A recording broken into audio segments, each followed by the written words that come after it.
17వ ward BJP అభ్యర్థి కొంచెం మహేశ్వరి సురేష్ను భారీ మెజార్టీతో గెలిపించాలని బీజేపీ రాష్ట్ర నాయకులు మాజీ ఎమ్మెల్యే సంకినేని వెంకటేశ్వరరావు అన్నారు. గురువారం 17వ వార్డులో జరిగిన పార్టీ ఎన్నికల సమావేశంలో మాట్లాడుతూ బీజేపీ అభ్యర్థిగా స్థానికంగా బలహీన వర్గాలకు చెందిన కొంచెం మహేశ్వరి సురేష్కి బీజేపీ టికెట్ ఇవ్వడం జరిగిందని వార్డు ప్రజలు తమ మద్దతు ఇవ్వాలని అన్నారు. తెలంగాణ రాష్ట్రంలో కేసీఆర్ కుటుంబం వేల కోట్ల అవినీతికి పాల్పడిందని, అలాగే కాంగ్రెస్ కూడా అవినీతిమయంగా మారిందని అన్నారు. ఈ కార్యక్రమంలో మాజీ municipal chairman Juttukonda Satyanarayana, ward incharge Madhu, party నాయకులు ఐదుగాని జనార్దన్, రేగటి రాజేష్, భువనగిరి శ్రీకాంత్, కొంచెం లింగరాజు, పుష్పరాజు, నవీన్ చారి, శివరాత్రి శ్రీకాంత్, తుంగతుర్తి మహేష్ తదితరులు పాల్గొన్నారు.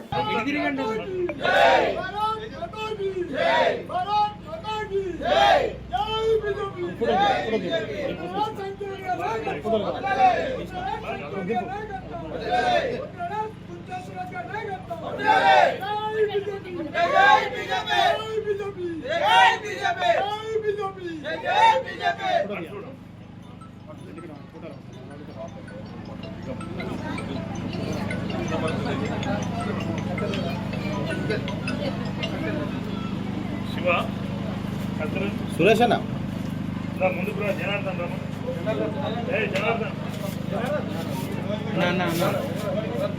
బాబు లోన్ కింద తీసుకున్నాం.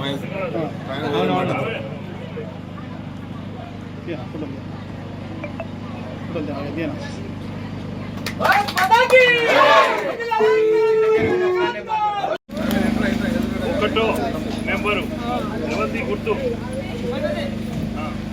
మహేశ్వరిది అందరూ సహకరించాలి.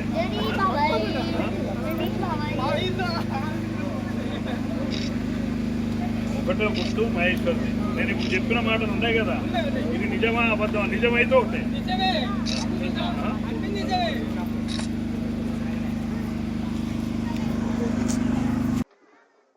మున్సిపల్ చైర్పర్సన్ ఎన్నికల్లో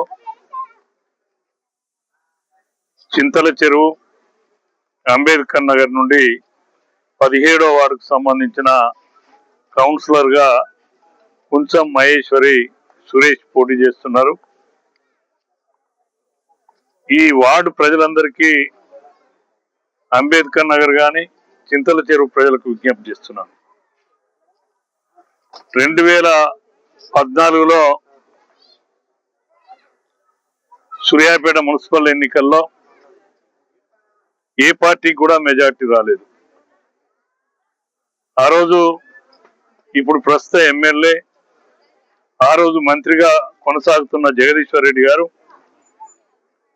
కాంగ్రెస్ లో గెలిచిన ప్రవళిక ప్రకాష్ గారిని సంతలో పశువులను కొనుగోలు చేసినట్టుగా తెలుగుదేశం పార్టీ,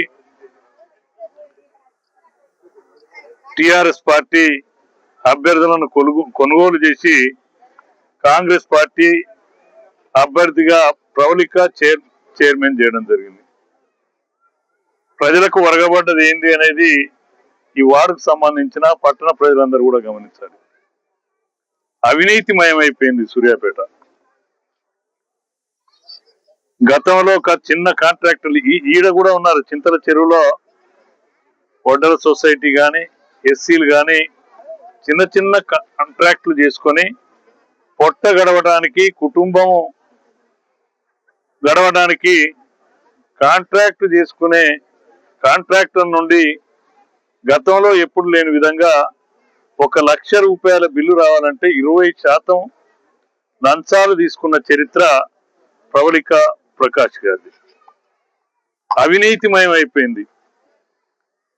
అక్రమ నిర్మాణం అని పేదవాళ్ళు ఇల్లు నిర్మాణం చేసుకుంటే మున్సిపల్ అధికారులను పంపి లక్షల రూపాయలు పేదవాని ఇంటికి లంచాలు ఇస్తే తప్ప పర్మిషన్ రాని పరిస్థితి. నాణ్యత లేని పనులు చేయడం, అవినీతికి పాల్పడడం, దాన్ని దృష్టిలో ఉంచుకొని 2019లో జరిగిన మున్సిపల్ ఎన్నికల్లో ఒక మొదటి నుంచి బీజేపీ పార్టీ కార్యకర్త కోటి నేను సీట్ ఇచ్చినాను. కానీ ఈరోజు కాంగ్రెస్ పార్టీ వాళ్ళు కానీ, టిఆర్ఎస్ పార్టీ వాళ్ళు కానీ ఈరోజు ఎలాంటి వాళ్ళకి ఇచ్చినారు? మొన్నటి దాకా టిఆర్ఎస్ పార్టీలో ఆయనట చైర్మన్ అభ్యర్థి అట. ఎవరు ఆయన పేరు? ఏం పేరు? లక్షాది అట. లక్షాది కోట్లాది అయిండు. ఎవరు? జగదీశ్వర్ రెడ్డి ఉన్నప్పుడు కాంట్రాక్టులు ఆయనకే. కాంట్రాక్టుల పేరు మీద మూసి ఇసుకలు తరలించినారు, కుప్పలకు కుప్పలు పోసినారు. సూర్యాపేటలో అక్రమంగా సూర్యాపేట నుంచి హైదరాబాద్ కు అక్రమ ఇసుక రవాణా చేసినాడు. ఇవాళ 2 ప్లాట్లు రిజిస్ట్రేషన్ చేసిండట కాంగ్రెస్ పార్టీ నాయకులకు చేసి చైర్పర్సన్ క్యాండిడేట్ గా వస్తున్నాడు.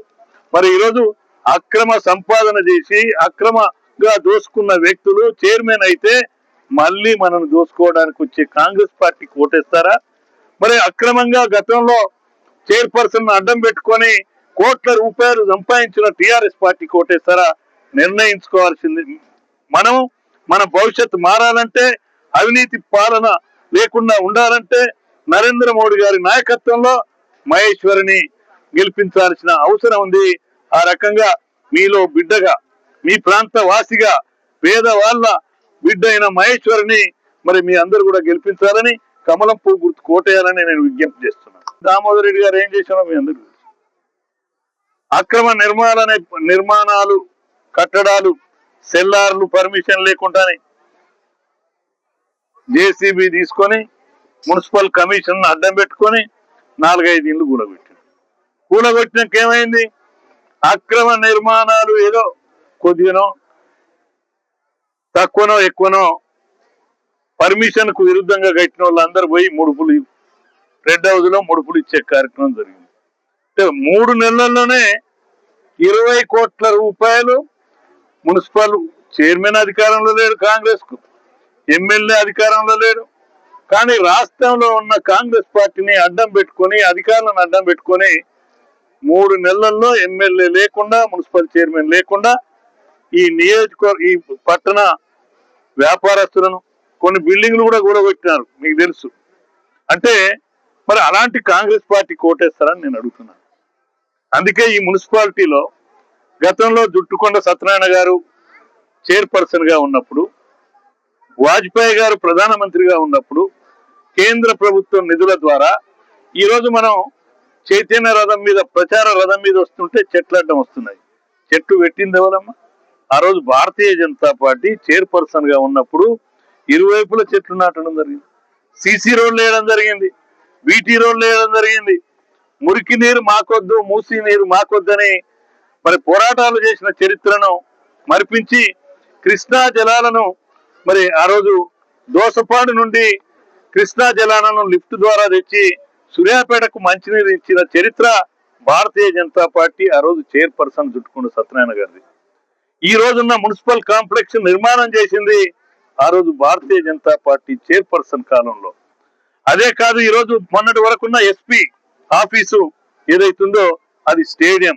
ఆ స్టేడియానికి కూడా నిధులు సేకరించి స్థల సేకరణ చేసింది కూడా భారతీయ జనతా పార్టీ. అందుకే ఈరోజు మీ అందరికీ విజ్ఞప్తి చేస్తున్నాను, మీరు ఈ చైర్పర్సన్ మరి ఏదైతే భారతీయ జనతా పార్టీ అభ్యర్థి చైర్పర్సన్ గెలవటానికి మీరు సహకరిస్తే మన కమలం పువ్వు గుర్తుకు ఓటేసి కొంచెం మహేశ్వరి గారిని, సురేష్ గారిని గెలిపిస్తే నరేంద్ర మోడీ గారిని తీసుకొచ్చి ప్రధానమంత్రి గారిని సూర్యాపేటకు తీసుకొచ్చి ఈ సూర్యాపేటను భారతదేశంలోనే ఆదర్శ మున్సిపాలిటీగా చేయడానికి పారదర్శకత కలిగిన ప్రభుత్వం మున్సిపాలిటీగా మీ అందరికీ జవాబుదారీతనంగా ఉండడమే కాకుండా అవినీతి లేని పాలన అందించడానికి మీ బిడ్డగా నేను హామీస్తున్నాను.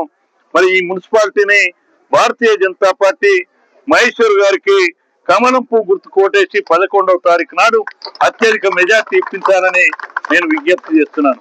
మీరు ఒక్కసారి ఆలోచించండి. ఈరోజు